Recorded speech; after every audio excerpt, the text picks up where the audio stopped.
Good evening. Welcome to South Asia Newsline. I'm Limpim Vishum.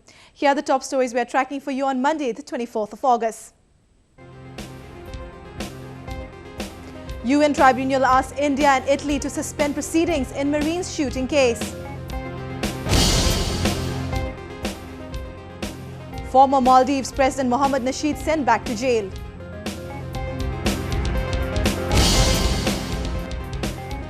And Nepal reopens Everest for climbers after April earthquake.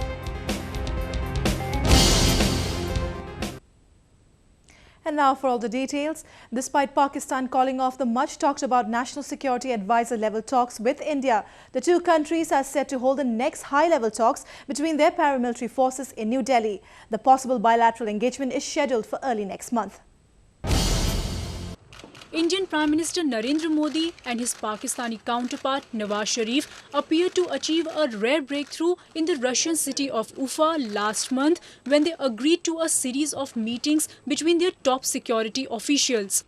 But on Saturday, Pakistan cancelled the talks, saying it could not go ahead given the preconditions set by India.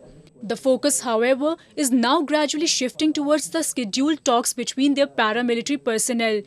Come September 6, officials from the two South Asian neighbours are expected to meet in New Delhi to discuss the simmering tension at their border. Ceasefire violations there have increased in the last 2 months. Also in the offing is the high-level meeting between the Directors General of Military Operations of the two nuclear-armed countries. Though Pakistan's National Security Advisor Sartaj Aziz on Sunday announced that the scheduled consultations should go as planned, there are some voices against the talk. Their demand: Pakistan first must stop shelling India's border areas before coming to the table for the talks. Last year, India walked out of the high-level talks because Pakistan wanted to meet Kashmiri separatist leaders ahead of the talks. This time around, the reason was the same. India said it would discuss only terrorism and refused to allow a planned meeting of Pakistan's National Security Advisor with Kashmiri separatist leaders in New Delhi.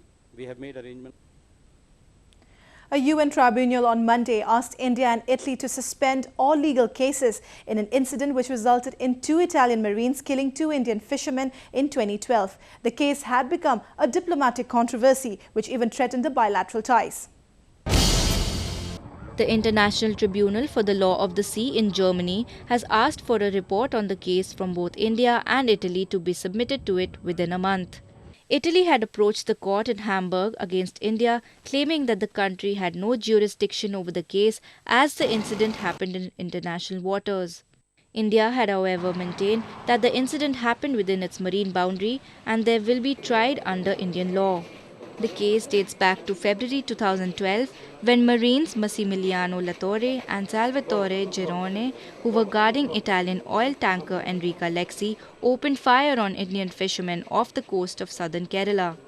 The Marines claimed that they opened fire at the fishermen, mistaking them to be pirates. While Girone is out on bail in India, the Supreme Court had granted Latorre permission to stay in Italy for another 6 months for medical treatment. Newly appointed Sri Lankan Prime Minister Ranil Wickremesinghe is all set to announce his new cabinet. The National Unity Government will also have the representation of opposition Sri Lanka Freedom Party.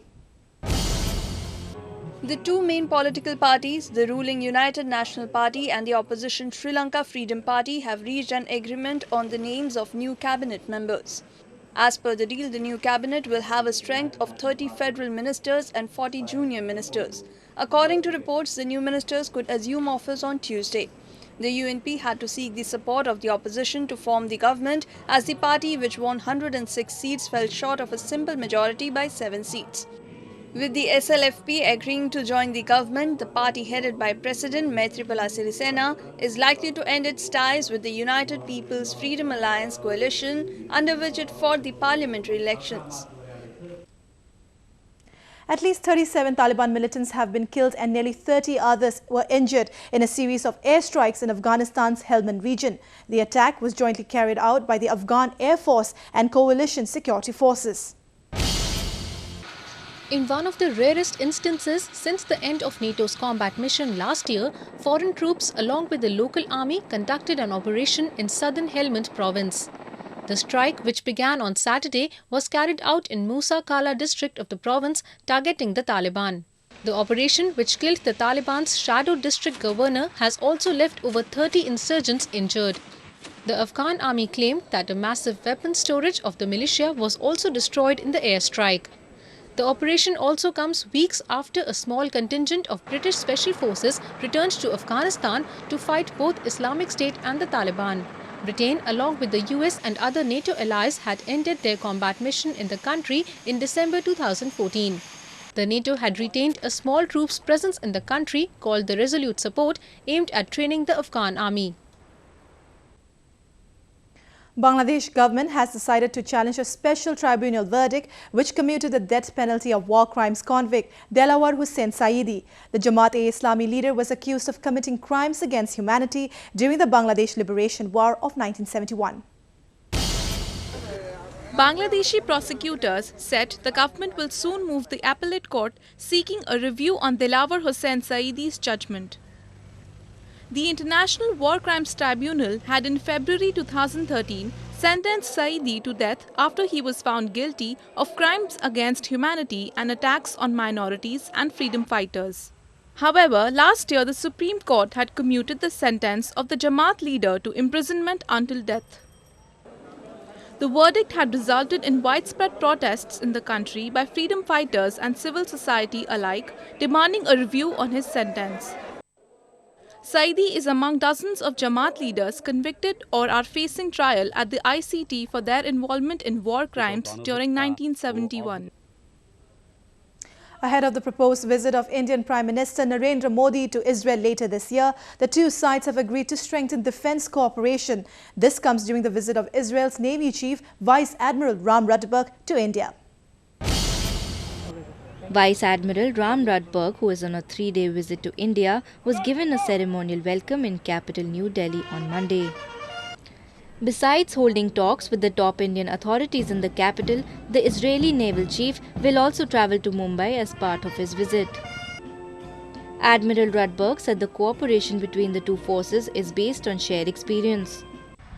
The cooperation between the Israeli Navy and the Indian Navy, it's based upon common values and strategic interest.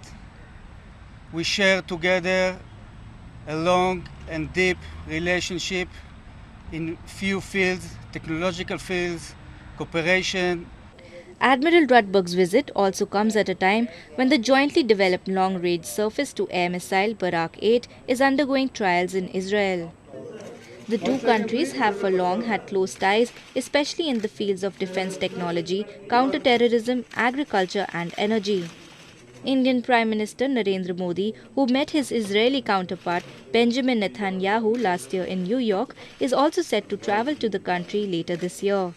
This will be the first visit of an Indian Prime Minister to Israel. Former Maldivian President Mohamed Nasheed has been sent back to prison. His sentence was commuted to house arrest for a few weeks on medical grounds. Former President Mohamed Nasheed's Maldivian Democratic Party on Monday confirmed that its leader was sent back to prison on Sunday. The MDP said his transfer back to jail is against the Maldives constitution, which has no provision for reversing a commutation of a sentence. Nasheed, the island's archipelago's first democratically elected president, was serving a 13-year jail term on terror charges in March this year for detaining a judge in 2012. However, the sentence was commuted to house arrest in June on doctors' advice to give him a stress-free environment. His arrest and subsequent trials were criticized by many, including the Amnesty International, claiming that Nasheed was denied a fair trial. Others, like the EU Parliament and UK, have called for immediate release of Nasheed.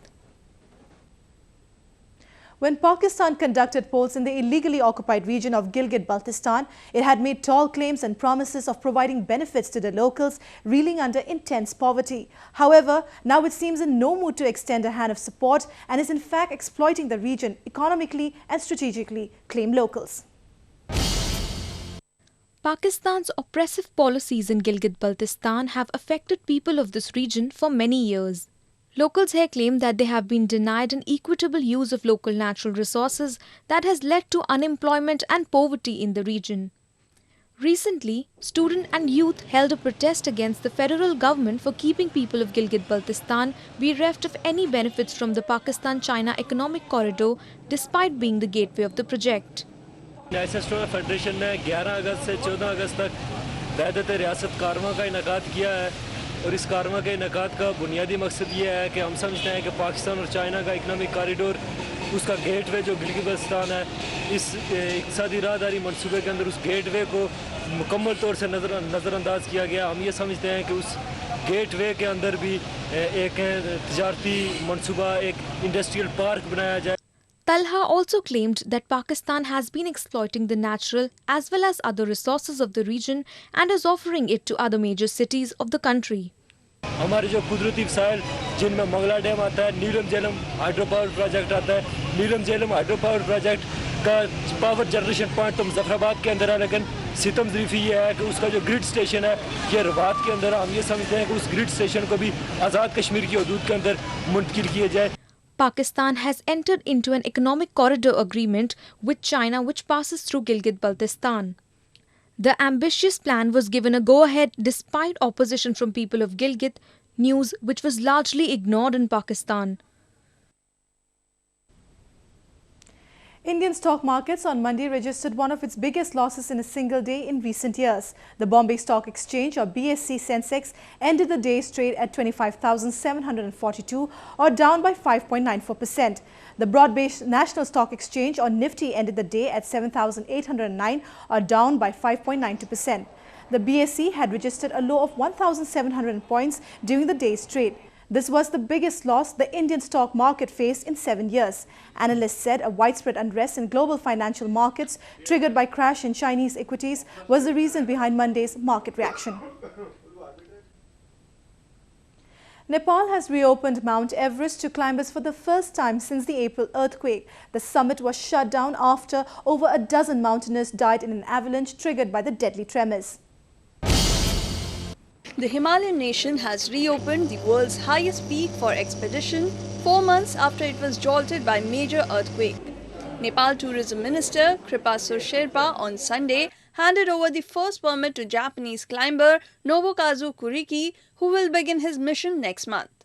The 29,035 feet summit was closed down after an avalanche killed at least 18 climbers triggered by the 7.8 magnitude earthquake in April. Nearly 8,900 people were killed and millions were rendered homeless in the tragedy. Nepal is home to some of the world's highest peaks and attracts thousands of mountaineers from across the globe, which is also a major revenue generator for the Himalayan country. With the Mount Everest thrown open, the government is hoping to get the country's tourism sector back on track. Well, that's the way it was in South Asia this evening. Before we conclude the top stories once again. UN tribunal asks India and Italy to suspend proceedings in Marines shooting case. Former Maldives President Mohamed Nasheed sent back to jail.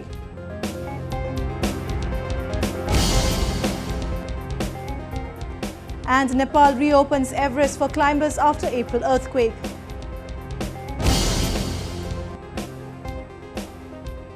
Now our viewers can watch the show on SouthAsiaNewsline.com. You can also visit us on Facebook.com/SAsiaNewsline and follow us on Twitter @SAsiaNewsline. That's all in tonight's edition. We will see you same time tomorrow. Good night.